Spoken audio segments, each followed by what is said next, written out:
ఈ వీడియోలో మనం అర్జునుడికి మరియు అతని యొక్క మూడవ భార్యగా పరిగణించబడే చిత్రాంగదకు మధ్య వివాహ సంబంధం ఏ విధంగా ఏర్పడింది అనే విషయాన్ని గురించి తెలుసుకుందాం.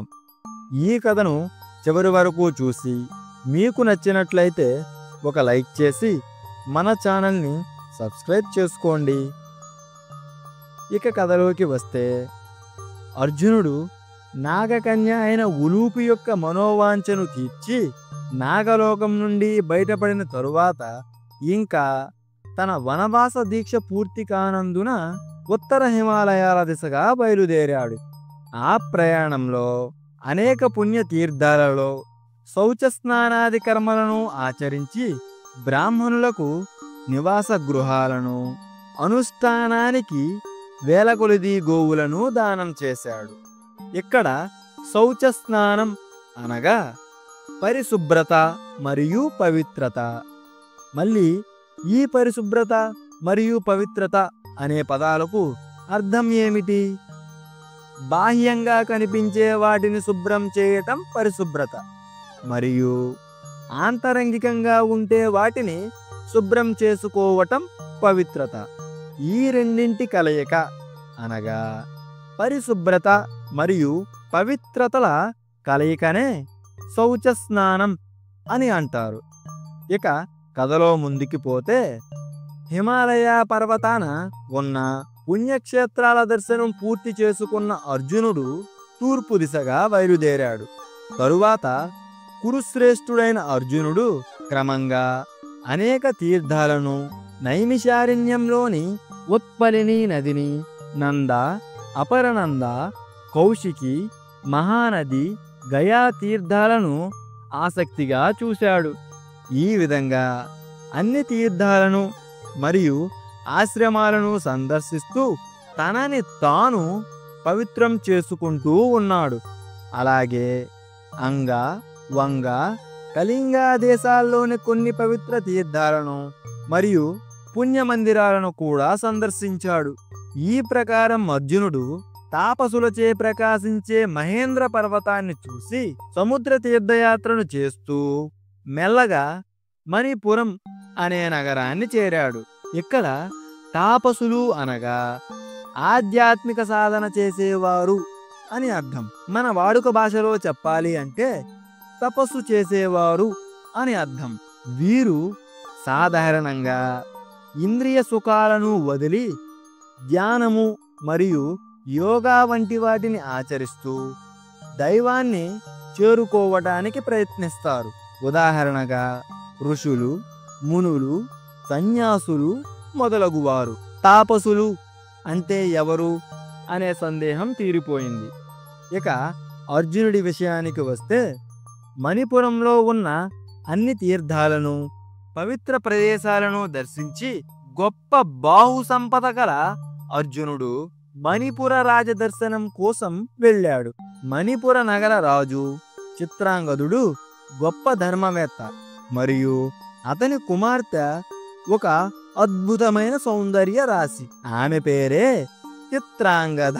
అలా రాజదర్శనం కోసం వెళ్ళిన అర్జునుడు స్వేచ్ఛగా అంతఃపురంలో తిరిగే చిత్రాంగదను చూసి ఆమె అందానికి ముగ్ధుడై మనస్సులో ఆమెను చేపట్టాలని ముచ్చటపడ్డాడు. వెనువెంటనే అర్జునుడు చిత్రవాహనుని వద్దకు పోయి రాజదర్శనం చేసుకున్న తరువాత తన కోరికను గురించి చిత్రవాహనునకు ఈ విధంగా తెలియజేశాడు. మహారాజా, నేను ఉత్తమ క్షత్రియుడిని, నాకు మీ కుమార్తెను దానం చెయ్యండి అని అన్నాడు. అలా అర్జునుని మాటలు విని ఆశ్చర్యపడిన రాజు, అసలు మీరు వచ్చినది నా దర్శనం కోసం, ఆ పని ముగియగానే వెళ్ళిపోతారు అని అనుకుంటే మీరేమో వచ్చి నా కుమార్తెను కన్యాదానం చేయమని అడుగుతున్నారు. మీరు క్షత్రియుడను అంటున్నారు సరే, అసలు మీ తల్లిదండ్రులు ఎవరు? మీ వంశ పరంపర ఏమిటి? మీది ఏ రాజ్యం అని ప్రశ్నించాడు రాజు. దానికి సమాధానంగా అర్జునుడు తన నోటి వెంట ఒకే ఒక వాక్యాన్ని పలికాడు. అది, నేను మహోన్నతమైన చరిత్ర కలిగిన కురు సామ్రాజ్యాధినేతగా పేరు పొందిన పాండు మహారాజు గారి కుమారుడను అని సమాధానం చెప్పాడు. పాండురాజు కుమారుడను అన్న మాట విన్న చిత్రవహనునికి రోమాంచం కలిగింది. ఎంతో సంతోషించి తన కుమార్తెను ఇచ్చి వివాహం చేయడానికి ఎటువంటి సంశయం లేదని పలుకుతూ ఇక తన వంశం గురించి ఇలా చెబుతున్నాడు. మా వంశాన ప్రభంజనుడు అనే సమర్థుడైన రాజు ఉండేవాడు. అతనికి సంతానం లేదు.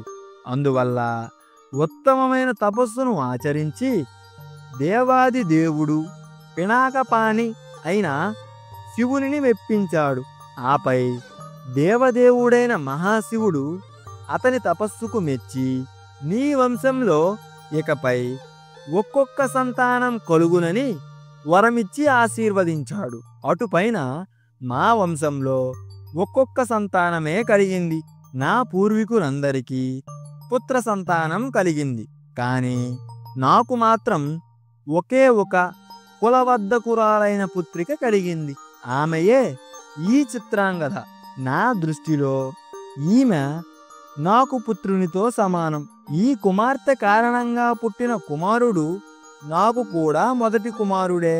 నీ వలన ఈమెకు కలిగిన కుమారుడు మా వంశ పరంపరను వృద్ధి చేస్తాడు. ఈ వివాహంలో నాకు నీవు ఇచ్చే శుల్కం ఇదే. ఈ నియమం నీకు సమ్మతమే అయితే ఈమెను పరిగ్రహించు అని పలికాడు రాజు. చూశారా, తన కుమార్తెతో వివాహం చేయటానికి ఎటువంటి సంశయము లేదు అని అంటూనే ఆమెకు పుట్టిన పుత్రుడిని తన వంశాభివృద్ధికి ఇచ్చేయాలని కఠినమైన నియమాన్ని పెట్టాడు. ఈ నియమాన్ని గురించి అర్జునుడు పరిపరి విధములా ఆలోచిస్తూ చిత్రాంగదపై తనకు కలిగిన ప్రేమను వదులుకోలేక ఇక చేసేది ఏమీ లేక చివరకు చిత్రవహనుడు పెట్టిన షరతులకు అంగీకరిస్తూ చిత్రాంగదను వివాహం చేసుకున్నాడు. తరువాత అర్జునుడు 3 సంవత్సరాల పాటు ఆమెతో అక్కడే నివసించాడు.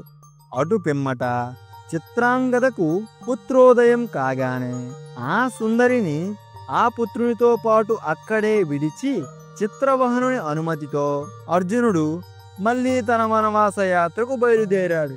ఈ విధంగా చిత్రాంగద మరియు అర్జునుల వివాహము అలాగే చిత్రవహనుని వంశాభివృద్ధి జరిగాయి. ఇంతటితో అర్జునుడికి మరియు అతని యొక్క 3వ భార్యగా పరిగణించబడే చిత్రాంగదకు మధ్య జరిగిన వివాహ సన్నివేశాన్ని గురించి మీరు తెలుసుకున్నారు. ఇక అర్జునుడి 4వ భార్య అయిన సుభద్రకు అర్జునునికి ఏ విధంగా వివాహం జరిగింది అనే విషయాన్ని గురించి మరికొద్ది రోజుల్లో రాబోయే వీడియోలో తెలుసుకుందాం. మరి ఒక విషయమండోయ్, ఈ సుభద్ర మరెవరో కాదు, సాక్షాత్తు శ్రీకృష్ణునికి చెల్లెలు.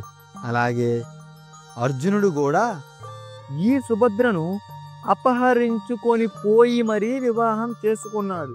శ్రీకృష్ణుడంతటి వాడే అన్నయ్యగా ఉండగా సుభద్రను అపహరించుకొని పోయి అర్జునుడు వివాహం చేసుకున్నాడా? అది ఎలా సాధ్యమైంది?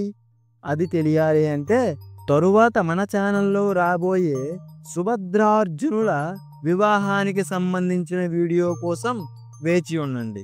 ఈ వీడియో మీకు నచ్చినట్లయితే ఒక లైక్ చేసి మన ఛానల్ని సబ్స్క్రైబ్ చేసుకోండి.